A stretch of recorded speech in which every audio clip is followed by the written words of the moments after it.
अगर आप उनमें से हैं जो राफेल, मिराज या तेजस से बहुत इम्प्रेस्ड हैं, तो आपके लिए है एक बहुत ही अच्छा सरप्राइज, क्योंकि ये सारे जेट हैं 4.5 जनरेशन, लेकिन अब जो जेट भारत बनाने वाला है वो है प्योर फिफ्थ जनरेशन फाइटर। जी हाँ, और ये है एमका। एमका मतलब एडवांस्ड मीडियम कॉम्बैट एयरक्राफ्ट, और इसको बना रहा है एचएएल और डीआरडीओ मिलकर।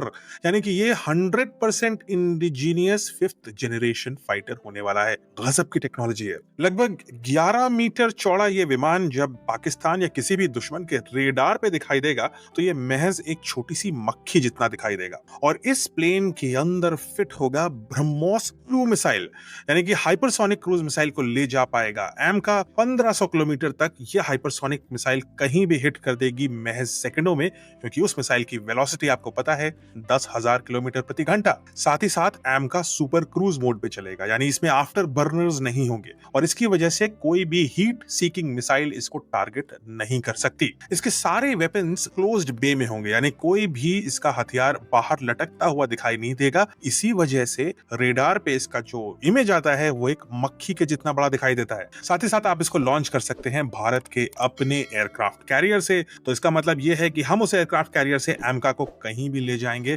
और अदृश्य रूप से किसी भी दुश्मन पर हम टारगेट कर सकते हैं। ये एयर टू एयर भी कॉम्बैट कर पाएगा, एयर टू ग्राउंड भी कॉम्बैट कर पाएगा। अब ये बताना जरूरी है कि इस समय पूरी दुनिया में सिर्फ 2 देशों के पास स्टेल्थ फाइटर है, रशिया जिनके पास है सुखोई 57 और ऑफ कोर्स अमेरिका जिनके पास है F-22। साथ ही साथ चीन क्लेम तो कर रहा है, लेकिन उनका J-20 एक्चुअली में स्टेल्थ है या नहीं है ये अभी किसी को पता नहीं है। यानी भारत उस एलीट लीग में अपना इंडिजीनियस फाइटर बनाने वाला है जहां पर दुनिया के सबसे अव्वल दर्जे की मिलिट्रीज हैं। 2030 तक जब तक इसकी डिलीवरी होगी तब तक ये भी संभव है कि एम का अपग्रेड हो जाएगा 5 से 6th जनरेशन में, और 6th जनरेशन की जो एबिलिटीज हैं वो हैं थिंग्स लाइक पायलटलेस फ्लाइट, यानी बिना पायलट के भी चल पाएगा, पायलट के साथ भी चल पाएगा, ड्रोन्स के साथ एक्टिवली कॉम्बैट और कोलैबोरेट करने की क्षमता, और साथ ही साथ वेरी एडवांस्ड एआई के साथ नेटवर्क बना करके, यानी कि बहुत सारे प्लेन्स एक ही एआई के नेटवर्क पे बना करके कॉम्बैट कर पाएंगे। तो ये सारी चीजें भी संभव है, लेकिन 2030 तक एक चीज तो सर्टेन है, और वो ये है कि भारत के दुश्मन